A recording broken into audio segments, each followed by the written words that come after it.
This call is now being recorded. Olá, estamos aqui para mais uma aula de filosofia e hoje vamos estudar um pouquinho sobre as principais correntes do pensamento político, principalmente para se tratar do individualismo e do coletivismo, como que isso se processa dentro de uma sociedade. Bom, o objetivo da aula de hoje é situar quais são as principais correntes do pensamento político em que consiste o coletivo e o individual, que é basicamente isso que rege a nossa sociedade atual. Nas aulas passadas falamos um pouco de democracia e totalitarismo dentro da concepção política, né? Entendemos um pouquinho da filósofa Ana, né? E assim por diante. Bom, corrente do pensamento político. O que é uma corrente do pensamento político? É um conjunto de ideias que representam o pensar de uma sociedade, um agir de uma sociedade em seus aspectos econômico, social, morais, político, como que ela se relaciona com o poder, a questão dos meios e modos de produção, suas relações de produção que existe, seus valores, doutrina, visão de mundo e visão da própria vida. Então, esse processo, todo esse conjunto, esse acabouço de situações leva a gente a uma corrente de pensamento político dentro de uma sociedade. Dentre as principais correntes políticas, podemos destacar algumas delas: individualismo, coletivismo, liberalismo, social-democracia, conservadorismo, libertarianismo, né? Libertarianismo, progresso, populismo popular, enfim, essas são algumas das principais. Vamos entender agora no gráfico como é que funciona isso. Toda sociedade que ela tende a partir do ponto de vista do individualismo, né? Individualismo é o principal. Ou você parte do individualismo para o coletivo, tanto na horizontal quanto na vertical. Nos aspectos horizontal está a relação social ou as relações sociais e morais, que é a relação direta com o ser humano. Quando se trata na vertical, se trata das relações econômicas, ou os aspectos econômicos disso daí. Então, quanto menos dinheiro você tem, mais individualismo você é. Quanto isso dentro do dinheiro. As suas relações sociais também, enquanto você não está com muita gente, você é individual no seu aspecto. Quando você começa a se relacionar com mais gente, você começa a expandir para a sua questão horizontal, que é essa que está aqui, ó. Aí aqui você é sozinho, aqui você é em três. Aí você sai de um liberalismo para um conservadorismo, ou seja, você dentro da sua casa, você é uma pessoa, você age no seu individual, você não precisa ter condições morais, ou dentro da sua família, mas quando você está em 2, 3, dentro da sua própria família, ou dentro de uma sociedade, você começa a entrar no conservadorismo. Agora eu não posso mais fazer isso.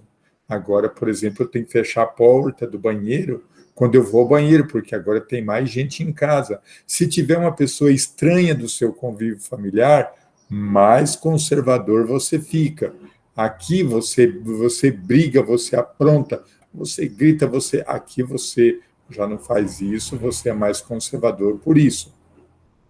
Na questão do dinheiro, subindo aqui, nos aspectos econômicos, você é bastante liberalista quanto você é simplesmente uma pessoa sem dinheiro. Quando você tem uma quantidade de moeda, você começa a ser um social-democrata. E quando você evolui para um dinheiro mais coletivismo, aí você vai evoluir para uma situação mais coletiva do dinheiro, ou seja, o dinheiro vai circular com mais existência dentro de uma sociedade. Ou seja, para se chegar ao comunismo, a gente tem que extrapolar esse individualismo, extrapolar um pouco esse social-democracia, aperfeiçoar isso aqui, para se chegar a uma situação de comunismo. Dentro do conservadorismo, quanto mais você evolui aqui, você se torna conservador, e o próximo estágio aqui do comunismo, dentro dos aspectos morais e sociais, para se chegar ao coletivo, ao comunismo, você evolui de uma sociedade coletivista e o seu conservadorismo se torna legalista, parte pela lei.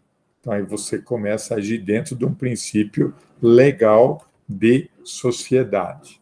Então, a gente tem vários desafios dentro do campo político para serem resolvidos. Vamos aqui agora a uma pergunta. Em relação à diferença das correntes do pensamento político, né? É possível afirmar que, então, a resposta certa aí é a resposta A, ou seja, expressa o posicionamento frequente e, por vezes, constatante de uma sociedade, nos seus aspectos políticos, sociais. Então, são esses aspectos político, econômico, morais e sociais que a sociedade está constantemente sendo revelado. Então, o processo ele vai partir do individualismo versus coletivismo. Então, que não é fácil também sair desse individualismo para o coletivo e assim por diante. O que tem que pesar mais? O individualismo ou o coletivo? Então, na situação individualista, a definição da ideia de individualismo é o seguinte: a ideia ou visão política que enfatiza a moral do indivíduo e compreende um anseio cada vez maior que prevalece dentro do grupo do Estado. Assim, o individualismo ele defende uma solução do problema do seu próprio ponto de vista, da sua esfera privada, o que é muito complicado dentro de uma situação positivista. Ainda o individualismo, ele tem alguns costumes. Exemplo, usar ou não o cinto de segurança deve ser uma decisão dos indivíduos e não a imposição do Estado. Sabe aquelas discussões que porque o Estado está determinando nossa vida, o Estado está... Isso são o quê? São pessoas individualistas. Característica dessas pessoas: valoriza a independência dos indivíduos, defesa de autonomia, ideia de que deve ser responsável por si mesmo, tolerância em relação a outros indivíduos e assim por diante. O individualismo tem outros aspectos também, que são as críticas. Algumas críticas: ignorar as desigualdades naturais e sociais entre os homens, ignora completamente, né? Não leva em consideração os aspectos das decisões individuais no espaço público. Então, costuma ser aí o espaço, então, se é público, é meu, é para um uso coletivo. Analisa as imagens abaixo. Então, a gente tem aí as situações aí abaixo para a gente poder entender como é que funciona. Vou dar um tempo para vocês dar uma olhada nessa charge. E aí está a explicação dela. Ok, essa imagem aqui é uma imagem que reflete o coletivo, né, da obra. É uma obra de arte que foi exposta pela primeira vez na Semana de Arte Moderna de São Paulo, na primeira Semana de Arte Moderna de São Paulo, né? Definição: ideia ou visão política que enfatiza o valor do grupo, ou seja, os anseios da comunidade prevalecem sobre o indivíduo. Assim, o coletivo defende a solução de que as coisas estão na esfera pública. O que é o coletivo? Exemplo de pessoas ou de situações coletivas. O Estado deve intervir em questões como obrigatoriedade do uso de segurança, já que o não uso pode prejudicar todo um grupo, toda uma sociedade. Principais características das situações coletivas: valorização da coerção de grupo, ou seja, coagir o grupo para que ele não tenha situações anticomunitárias, respeitar deliberações coletivas, respeita a ideia da maioria, né? Princípio de estadismo, ou seja, obediência ao Estado, né?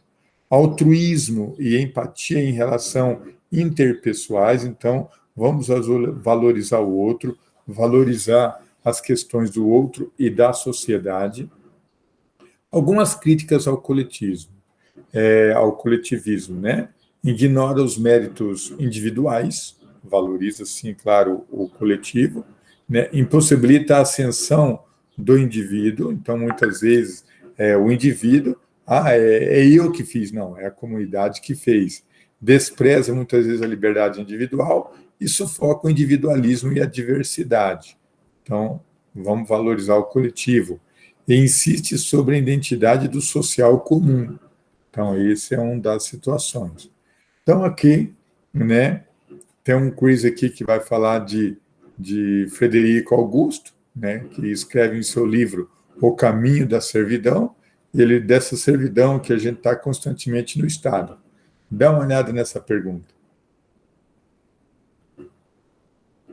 A resposta certa é, com certeza, a letra A, obediência ao Estado e a valorização da coerção em grupos, ok? Então, vamos lá uma revisão. Nessa aula de hoje, a gente acabou vendo essa importância da vida coletiva, que é fundamental para que a gente entenda como que uma sociedade se estrutura. A minha individualidade termina aonde começa a liberdade do outro.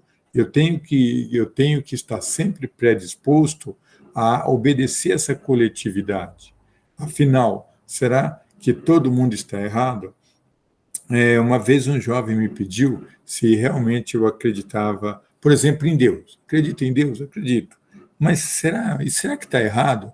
Aí eu olhei para ele e falei, cara, olha, quanta gente acredita em Deus, quanta gente boa. Será que está todo mundo errado? Aí ele ficou olhando para mim e falou, sabe que é verdade? Então, assim, esses princípios coletivos têm muito a ver com os princípios de verdade. Então, o individualismo normalmente tem a tendência, como diz no popular, de olhar para o próprio umbigo. E isso é difícil, isso é complicado e é um pouco ruim. Foi então a aula que nós estudamos aí sobre o individualismo e sobre o coletivismo.